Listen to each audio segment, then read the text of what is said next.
You're watching Sight, guys. This is Stephen.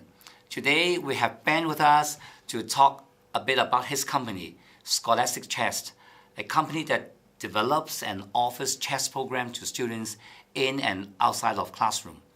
Welcome, Ben. Thank you, Stephen. It's good to have you here. Thank you for having me. Okay, tell us a bit about your background in chess. Well, that goes way back to, I think it was like 6 or 7 years old when I first picked up the game of chess. It was actually it was a game introduced to me by my dad. My dad bought this very exquisite chess set with a wooden board, porcelain chess pieces. Wow. Apparently he likes it. Yeah. And he just bought a book for me. I said, go ahead and, you've only played this game, you have to learn it on your own. And I actually, at that time, at that age, I started to begin learning how to read, and I find that the game was very interesting, and I started to learn the game through reading. And then I ended up joining a chess club in school. And after a while, I realized that through practice, and I was like playing with my friends, and I was beating them left and right. You're becoming very good in it. And then I started playing in tournaments, and did pretty well. And I continued playing throughout my school years and through university. And during my university years, I actually volunteered to teach kids in a local school. Local in California, in Berkeley actually, to kids in Berkeley, the game of chess. You became an instructor. And I guess that wasn't my first experience as an instructor. Yeah. I didn't really think of it that way, but that was yes. Was it a good experience? It was a very pleasant experience. Oh, yes. Well, let's put it this way: if it wasn't a pleasant experience, I wouldn't be doing it. Good. What are Yes. the rewards of being of like instructing kids in the game of chess? It could be tedious, right? It could be, you need a lot of patience for it, and I think they are novice, they know nothing about it. So you have to start from square one, the basics. So where is the pleasure of doing this? Okay. I think there are several aspects to us. We have, both Scholastic Chess and myself have experience with children who have absolutely no exposure to chess. And then through a short period of time, seeing them being able to play the game independently. All on their own. That gratification is very fulfilling. Separately, for children who know how to play chess, and being able to help them to become much better chess player, seeing that improvement in maturity and skills and chess playing, that is also very satisfying personally. Okay. Yes. And that is the drive for you to start this business, right? That is seeing that improvement. Yes. And sharing my love of chess. That was the driving motivation, the driving force behind the Scholastic Chess. Okay, now Ben, we see the game of chess or chess in advertisements, in films, in TV series a lot, Yes. right? Even in Hong Kong. But in real life in Hong Kong, not a lot of people have first-hand experience about chess, and a lot of people, they don't know nothing about chess. But why is this discrepancy? Can you explain it? I think the biggest reason behind this gap between seeing it in commercials, whereas the everyday life, you don't see a lot of people playing chess, is really just more of a cultural difference. In some cultures, in some countries, chess is something that is widely played, and kids learn, all kids learn at a very young age. You mean like Russia, right? In Russia, That's a national sport. Yeah. Yes, but even outside of Russia, in most European countries, in the U.S., most kids will actually know how to play chess at a young age. Whether they continue playing actively or not at a later stage, I mean, that's really up to the individual players and children. Yes, I think let's try in many countries, chess is generally introduced to the kids by the parents or grandparents. Oh.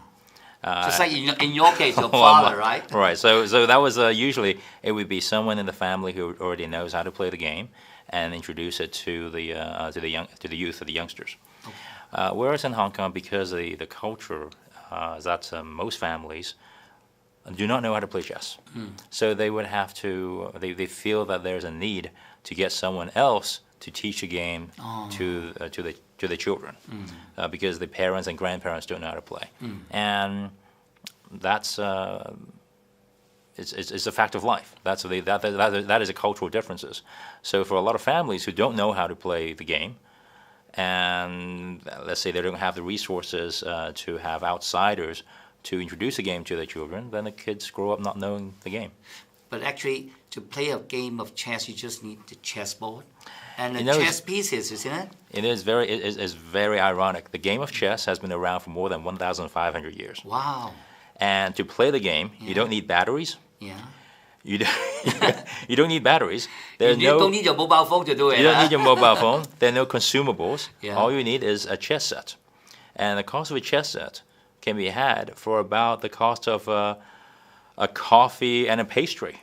Really? That's as low as that. You can get it. You can get a chess set, and without losing the pieces, that chess set can last for forever. Oh yeah. So the cost, I'll call the barriers to playing the game, is actually very low. It's mainly a cultural barrier thing, right? Yes.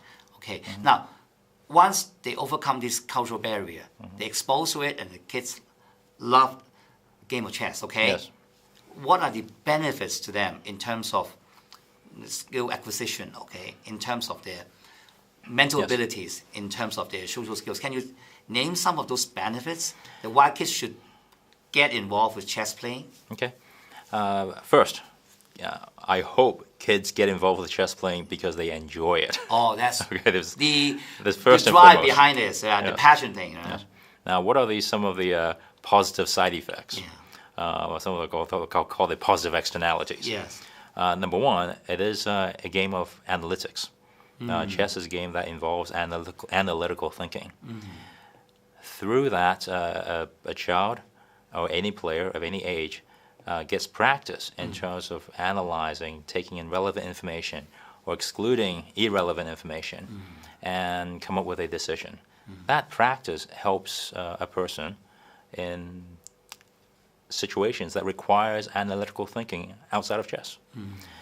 Part two, the game of chess actually helps improve a person's self-control and emotional control.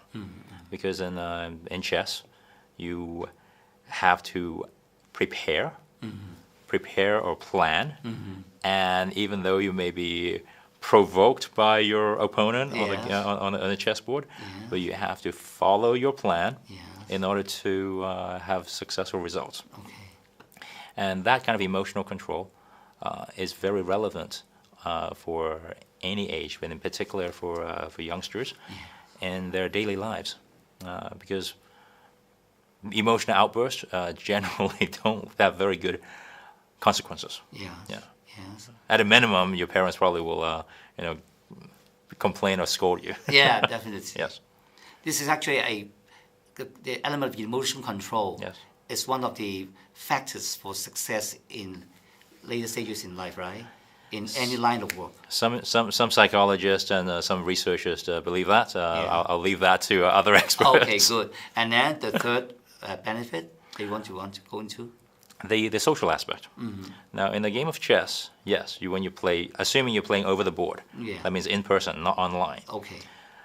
There will be interactions before, all right, with the player, as well as interactions after the game. Yeah. Now, at the end of the game, the three possible results: win, lose, or draw. Okay. Now, let's say the winning and losing, which is in most kids' games, that's the most likely result. Okay. There will be a winner and there will be a loser. If you're a bad, lousy winner or a sore loser, you're not going to have too many games and too many friends over time. So it is an opportunity to build the social etiquette and how to learn to be a gracious winner, a team player, and a good loser. Yeah. Now, there is one thing that I notice is that some parents focus on the benefits of chess to their children. For example, improving their analytical thinking, improving their communication skills, improving their social skills and emotional control. Yeah. And they don't have to be very good chess players to get that kind of benefit. Every chess player can benefit from that. There are other parents who focus really on the like I call competitive prizes. So they win prizes, so they win in tournaments, right? For example. Yeah. And what happened is that we've noticed that children tends to be happier, tends to be more joyful when the parents are focusing on the former rather than the latter. So that is that is a significant difference.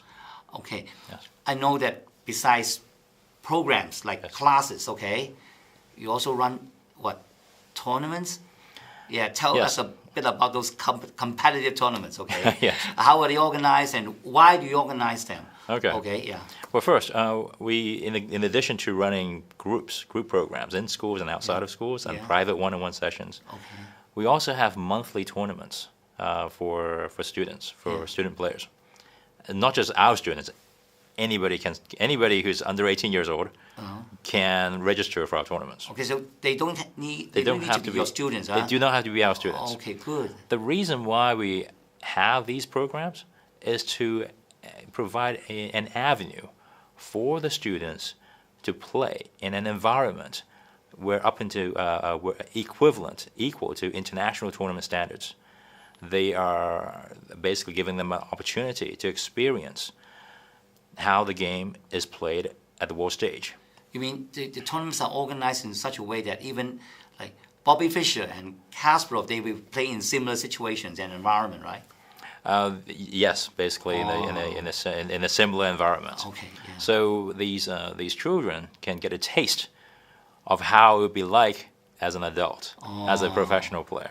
So it's really an opportunity as like a stepping stone for them, try and give them encouragement. And more importantly, we'll actually arrange our tournaments in the fashion where the players are divided based on their skills, not based on age. Okay. So you brought up Bobby Fischer, which is one of the historically famous chess player who actually ranks highly even when he was a young kid. Yeah. So if you put a prodigy, a very talented young player, with players of the same age, it's no fun for him. It's no fun for his opponent. On the other hand, by having our tournaments grouped based on skill level, every single player with every single game, they're going to feel like I have a 50-50 chance of winning or losing. So the pressure is there, right? The excitement and anxiety will be there, right? We try to replicate an international tournament experience for the children. Oh, I can imagine that would be a very good experience for them because they will be learning the skills in real life situation and be able to apply them in other life situations, right? Yes. But what if, like, I have a kid and my kid doesn't go to the schools that have the programs that you have to offer? I can sort of change my kid to another school just for the chess program. So what other options do I have if I want to enlist him in one of the programs? So what do I do? Okay. Well, in addition to programs inside schools, we actually have group programs outside of schools, on the Hong Kong Island, on the Kowloon side, and New Territories. We also have, let's say, those group programs for whatever reason, because I know kids in Hong Kong have a lot of activities, and let's say there's a schedule conflict, we also have a one-on-one coaching with our coaches. The one-on-one program, compared to those you offer in schools, how do they differ, the two of them? How do they, like, in terms of the content, in terms of the quality of instruction, is there any difference between them? Well, with a one-on-one program, obviously with 100% attention of the coach, the program will be tailored to the individual students. And the speed at which a student can learn generally would be faster. But in terms of the fun factor, group sessions are always more fun. Oh, the kids, they love to play in a group, okay. And then they can make friends in the group too, right? Absolutely. Okay. Now, what if, like, I have kids, but I can't afford, my kids are not in the schools that offer the programs, and then I can't afford the one-on-one tuition. So is there any other options for Yes. me. Yeah. We actually, as part of our community outreach program, we actually have free programs for children. Yeah. The reason we have these outreach programs is consistent, and it's basically really for spreading the benefits of chess to children in Hong Kong. The mission of the company. Yeah. Now, what we have done is that on Saturday afternoons, over at Watermark Community Center in Sai Ying Pun on High Street, on Saturdays at 2:30 to 4, we have an outreach program for anybody who wants to learn the game of chess. Oh. And so we have an area for true beginners to learn from nothing to become a full-fledged chess player. And then we have other areas for called the novice/intermediate players to improving the skills. And we even have an area for called the parents' lounge. Oh. So it's just not only for kids, right? For adults too, right? The parents are welcome to hang out in our area in our parents' lounge. Okay. Where we have like brownies, muffins, coffee, and tea. So everybody can come. Basically, Everybody yes. invited. Stephen, you're invited to come. Okay, good. All right. So, now, all this is made possible Yeah. because of the sponsorship of Watermark Church, which is the church actually I go to. Oh, so okay. But do your outreach program, does it include elderly people? We also have outreach. Well, this is one very interesting story. We have an outreach program with a senior center, this Lady MacLeod Senior Center. Okay.